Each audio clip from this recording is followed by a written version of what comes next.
Juge 4, chapitre 4, est l'écriture que notre Seigneur Saint-Esprit nous a donnée ce jour-là. Et le sermon qu'il m'a guidé à préparer, je l'ai intitulé « Délivrance par la coopération avec la vérité, le courage et la confiance. » Délivrance par la coopération avec la vérité, le courage et la confiance. Bien-aimés, bien-aimés. Les thérapies de santé mentale et spirituelle se trouvent dans votre Bible. Les deux premiers versets de Josué 4 déclarent, je cite, de Juge 4, je cite, les enfants d'Israël firent encore ce qui déplaît à Yahweh. Après qu'Éhoud fut mort, et Yahweh les vendit entre les mains de Jabin, roi de Canaan, qui régnait à Hatzor. Le chef de son armée était Sisera et habitait à Arochet Goïm, Arochet des païens. Fin de citation. Lorsque vous adoptez un comportement méchant, Yahweh vous retire sa protection et vous abandonne aux mains des croyances et désirs païens qui vous oppriment. Juge 4 parle de Déborah, Barak, Jaël et Sisera. Ce chapitre raconte l'oppression d'Israël sous le roi Jabin de Canaan et sa délivrance grâce à la prophétesse Déborah, au guerrier Barak et à Jaël, une femme qui tue courageusement Sisera, le commandant de l'armée ennemie. C'est une histoire de leadership, de courage, de foi et de restauration après l'oppression. Un cycle à la fois spirituel et psychologique. Premièrement, le leadership de Déborah, qui symbolise la sagesse intérieure et la maturité psychologique. Je cite, « Or Déborah, prophétesse, femme de Lapido, jugeait Israël à cette époque. » Fin de citation, verset 4. Dans le cadre de la santé mentale, Déborah représente l'esprit sage, qui est l'état intégré et équilibré entre les esprits émotionnels et rationnels. Son leadership démontre plusieurs choses. La régulation émotionnelle. Elle dirige avec une autorité calme au milieu de la peur et du chaos. Autonomisation. Elle illustre comment une saine estime de soi et une spiritualité bien ancrée peuvent guider les gens qui sont dans la confusion. Perspective thérapeutique. En tant que juge, elle écoute, sert de médiatrice et aide les autres à discerner la vérité, reflétant ainsi le rôle du thérapeute qui aide ses malades à trouver clarté et orientation. Sur le plan spirituel, la posture de Déborah sous le palmier au verset 5 symbolise l'enracinement. Une personne ancrée en Dieu, inébranlable face aux turbulences extérieures. En thérapie, cela reflète un attachement solide à la vérité divine et à soi-même, ce qui permet une résilience face au stress et aux tribulations. Deuxièmement, l'hésitation de Barak, qui indique la lutte contre la peur, la dépendance et le doute. Je cite, Barak lui dit, « Si tu viens avec moi, j'irai, mais si tu ne viens pas avec moi, je n'irai pas. Fin de citation au verset 8. L'hésitation de Barak reflète un problème de santé mentale en l'homme. L'anxiété et l'évitement face aux tâches écrasantes. Cette scène reflète le dialogue intérieur entre le moi motivé et le moi craintif. La partie qui dit « je n'y arriverai pas seul ». Sur le plan spirituel, la demande de Barak pour la présence de Déborah illustre le besoin humain de réconfort, de compagnie spirituelle et de responsabilité. Sur le plan psychologique, elle reflète la corégulation, c'est-à-dire la façon dont la sécurité et la confiance peuvent être restaurées grâce à une relation avec une personne de confiance ou stabilisatrice. Sur le plan thérapeutique, cela s'apparente aux soins tenant compte des traumatismes, où la guérison commence souvent non pas par l'indépendance, mais par un courage soutenu, celui d'apprendre à emprunter le calme d'autrui jusqu'à ce qu'il devienne interne, ce calme devienne interne.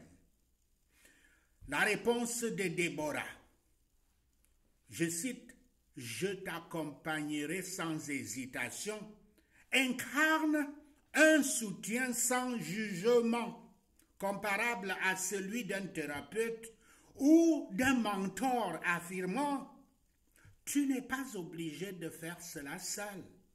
Je t'aiderai à y faire face. » Troisièmement, Sisera, qui représente l'oppresseur intérieur et le récit traumatique. Je cite, « Sisera rassembla tous ses chars et partit combattre Israël. » Fin de citation, verset 13. Sisera symbolise l'oppresseur intériorisé, qui est la voix de la peur, de la honte et du traumatisme du passé qui domine l'esprit longtemps après la disparition de la menace extérieure. Pour les survivants d'un traumatisme, Sisera représente plusieurs choses. Les souvenirs intrusifs qui attaquent de manière inattendue. Par exemple, les souvenirs de victimes de guerre, de torture, de viol. Il y a l'impatience acquise qui te dit « tu ne peux pas gagner ». Il y a, et ça c'est l'impuissance acquise, il y a les schémas répétitifs d'auto-accusation et d'évitement. Sur le plan spirituel, Sisera reflète les forteresses spirituelles. Ces croyances déformées sur Yahweh et sur soi-même qui asservissent l'esprit. Voici des exemples de distorsions cognitives paralysantes liées à la sécurité, à la confiance, au pouvoir ou au contrôle, à l'estime et à l'intimité chez les victimes du traumatisme. Sécurité. En termes de sécurité, la victime pourrait dire « Suis-je en sécurité dans ce monde?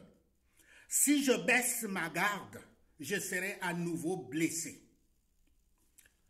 La confiance. Puis-je compter sur quelqu'un? Ils font semblant de se soucier de moi, mais ils me trahiront. Le pouvoir ou le contrôle? Ai-je le contrôle ou le choix? Je dois tout contrôler pour rester en sécurité. L'estime. Suis-je digne et capable?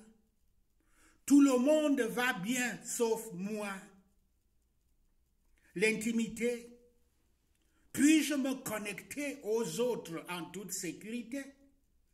La proximité mène toujours à la douleur. De même que l'armée de Sisera submerge Israël de l'extérieur, un traumatisme non guéri nous submerge intérieurement, créant des cycles de peur et de paralysie. D'un point de vue thérapeutique, affronter Sisera signifie s'exposer et se reconstruire. Affronter le souvenir, la peur ou le comportement avec de nouvelles ressources et une foi nouvelle, transformant ainsi l'impuissance en maîtrise. La thérapie vous aidera à trouver de nouvelles croyances équilibrées, telles que, en concernant la sécurité, je peux évaluer les risques sans assumer le danger. La confiance. Certaines personnes gagnent la confiance par la constance. Le pouvoir ou le contrôle. Je peux influencer les résultats sans tout contrôler. L'estime. Ce qui m'est arrivé ne définit pas ma valeur. Et l'intimité, je peux être proche tout en étant en sécurité. Quatrièmement, le courage de Jaël, qui symbolise des limites de la justice et du pouvoir de guérison. Je cite, alors Jaël prit un piquet de tente, le planta dans sa tempe et il mourut. Fin de citation au verset 21. L'acte de Jaël est souvent choquant, mais dans son interprétation symbolique, il représente l'acte courageux d'affronter et de neutraliser ce qui vous terrorisait autrefois. Jaël agit avec détermination, non pas par colère, mais en accord avec la justice divine, ce qui est une métaphore pour, premièrement, établir des limites fermes contre les influences destructrices comme l'addiction, les abus ou la honte. Deuxièmement, prendre le contrôle de ton espace mental en te disant « Tu n'as plus de pouvoir sur moi ». Ensuite, il y a l'intégration et la clôture. L'ennemi Sisera représente le souvenir traumatique intrusif enfin neutralisé. En thérapie de traumatisme, cela reflète le moment de la restructuration cognitive ou du retraitement EMDR, où le patient réalise comme ceci, j'ai survécu et je ne suis plus en danger. Spirituellement, c'est le moment de la délivrance, lorsque la vérité remplace la peur et que la paix s'installe là où le chaos régnait. Cinquièmement, les thèmes de restauration spirituelle et psychologique. Je vais donner le thème, l'interprétation en santé mentale et la guérison spirituelle parallèle. Thème, la sagesse de Déborah. Interprétation en santé mentale, guidance intérieure, pleine conscience, prise de décisions fondées. Guérison spirituelle parallèle, c'est le discernement spirituel et la sagesse divine. Thème, la peur de Barak. Interprétation en santé mentale, anxiété, doute de soi, évitement. Guérison spirituelle parallèle, foi mise à l'épreuve. Apprendre à faire confiance au soutien divin. Thème, l'oppression de Sisera. Interprétation en santé mentale, traumatisme intériorisé, pensées intrusives, guérison spirituelle parallèle, péché, peur ou honte qui a servi l'âme. Thème, l'acte extrême de Jaël. Interprétation en santé mentale, autonomisation, reconquête de l'autonomie. Guérison spirituelle parallèle, c'est la délivrance, l'autorité par la foi. Sixièmement, donc, les applications thérapeutiques et spirituelles. Comment vous pouvez les appliquer? Il y a d'abord, identifie ta Déborah. Identifie ta Déborah en te posant la question, quelle voix intérieure ou extérieure manque et me guide dans les moments de peur. Affronte ton Sisera avec la question, quelle pensée ou quel souvenir récurrent m'empêche d'accéder à la liberté? Trouve ton moment Jaël avec la question, quelle courageuse limite dois-je fixer pour retrouver la paix? La pratique de la vulnérabilité de Barak, c'est d'accepter qu'il est normal d'avoir besoin de soutien. Le courage grandit dans la communauté. Maintenant, voici une question de réflexion personnelle. Où Yahweh m'appelle-t-il à agir avec foi plutôt que par la peur? Septièmement, la conclusion. Juge 4, lu sous l'angle de la santé mentale et spirituelle, devient un guide pour la guérison et l'autonomisation après un traumatisme. Déborah enseigne le discernement et le leadership serein. Barak montre que le courage naît de la connexion. Sisera révèle la réalité de l'oppression intérieure. Et voici l'intégration spirituelle.